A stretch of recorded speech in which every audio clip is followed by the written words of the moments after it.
Programme میں ایک بار پھر خوش آمدید۔ شاہزاد صاحب، یہ جو آپ نے فلور آف دا ہاؤس بھی یہ ایشو ٹیک اپ کیا ہے، آپ کے بیانات بھی تھے، تو آپ سمجھتی ہیں کہ یہ معاملہ یہیں تک محدود رہے گا؟ کیونکہ پہلے بھی آپ کے تحفظات رہے ہیں مسلم لیگ نون کے حوالے سے، آپ نے 1 ماہ کی مہلت بھی دی تھی، تو آپ سمجھتے ہیں کہ پیپلز پارٹی کی قیادت کوئی پرائم منسٹر صاحب کے ساتھ معاملہ یہ ٹیک اپ بھی کرے گی؟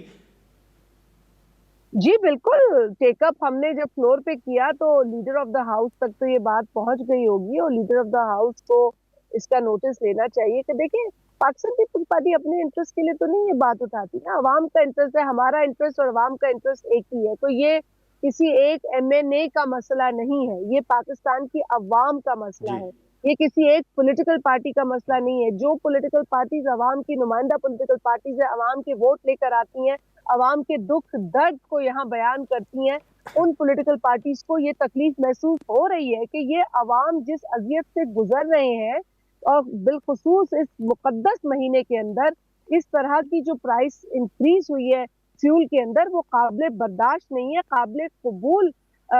نہیں ہے۔ اور میں سمجھتی ہوں کہ ضرورت کیوں پڑی ہے حکومت کو اس طرح کہ پیپلز پارٹی کو یہ بات آن دا فلور کہنی پڑے، یا بیانات کے ذریعے کنڈیم کرنا پڑے یا مسترد کرنا پڑے۔ آپ پہلے ہی بیٹھ کے ہمیں اپنی مسائل بتا دیتے، آپ پہلے ہی سوچ لیتے کہ دیکھیں آئی ایم ایف نے آپ کو یہ جو بھی آئی ایم ایف نے آپ کو کہنا ہے، ابھی تو آئی ایم ایف والی بات بھی نہیں آئی ہے، آئے گی تو ہو سکتا ہے آپ کو جو ہے پھر آپ ایک نئی بات کریں جی آئی ایم ایف کی یہ شرط ہے، لیکن آئی ایم ایف کی بھی جو شرائط آپ پوری کریں گے، آپ پرائیورٹی تو اپنے لوگوں کو دیں گے نا، ووٹ تو آپ کو آپ کی عوام دیتی ہے نا، یہ ملک تو پاکستانیوں کا ملک ہے نا، تو آپ کو اگر آئی ایم ایف کی بھی کوئی شرط کو یا کسی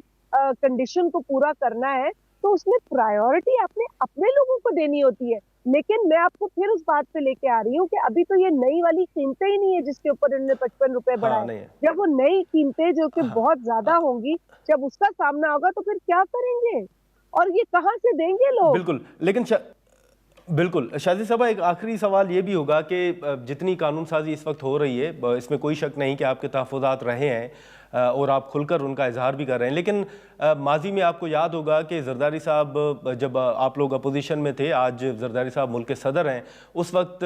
زرداری صاحب یہ کہا کرتے تھے کہ نیب اور معیشت جو ہے وہ ساتھ ساتھ نہیں چل سکتے، نیب کو کالا قانون کہا جاتا تھا، نہ صرف آپ کی جانب سے بلکہ مسلم لیگ نون کی طرف سے بھی۔ لیکن اب یہ تاثر دیا جا رہا ہے کہ جب آپ حکومت میں، آپ تو نہیں ہیں لیکن اتحادی ہیں، اور اب نیب کو ختم کرنے کے حوالے سے جو مینیفیسٹو کے حوالے سے پہلے ذکر کیا گیا تھا کہ نون لیگ اس کو نیب کو ختم کرے گی، اب اس طرف جانے کے بجائے نیب کو مزید مضبوط کرنے کا ایک تاثر دیا جا رہا ہے، یا ان کے جو سربراہ ہیں ان کو 3 سال کی توسیع دی گئی ہے، تو کیا پیپلز پارٹی کا جو موقف ماضی میں رہا ہے نیب کے حوالے سے، آپ سمجھتی ہیں کہ اس میں کوئی تبدیلی آئی ہے؟ دیکھیں جب پیپلز پارٹی کے ساتھ یہ نئے جو نیب امینڈمنٹ ہے قانون کے اندر، اس کو شیئر کیا گیا تھا تو اس میں بہت سارے نکات تھے، جو چیزیں ابھی پاس ہوئی ہیں وہ تو چند چیزیں تھیں، اس کے علاوہ کافی سارے نکات تھے جس پر پاکستان پیپلز پارٹی سہمت نہیں تھی۔ بنیادی طور پر آپ کی بات بالکل درست ہے، اور ہمارا یہ موقف آج بھی قائم ہے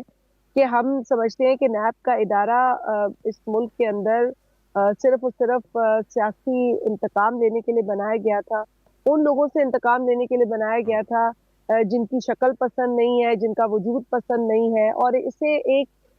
پولیٹیکل وکٹمائزیشن کے ہتھیار کے طور پر استعمال کیا گیا تھا۔ اور صرف میں نہیں کہہ رہی ہوں، یہ پاکستان پیپلز پارٹی نہیں کہتی ہے، اس کو تو آنریبل کورٹس نے بھی انڈورس کیا ہے اسی ویو پوائنٹ کو، انہوں نے بھی یہی بات کی ہے کہ یہ معلوم یہ ہوتا ہے کہ یہ صرف اور صرف پولیٹیکل وکٹمائزیشن کا ایک ٹول ہے، اس سے زیادہ نیب نے کچھ نہ کیا ہے، نہ نیب جن مقاصد کے لیے بظاہر بتایا گیا کہ بنایا جا رہا ہے وہ مقاصد پورے ہوئے۔ تو میں یہی سمجھتی ہوں آج بھی کہ نیب جیسے ادارے مزید جو ہے وہ جو کام کا پہیہ ہے یا جو ترقی کا پہیہ ہے، دیکھیں اگر کام نہیں ہوگا تو ترقی نہیں ہوگی نا،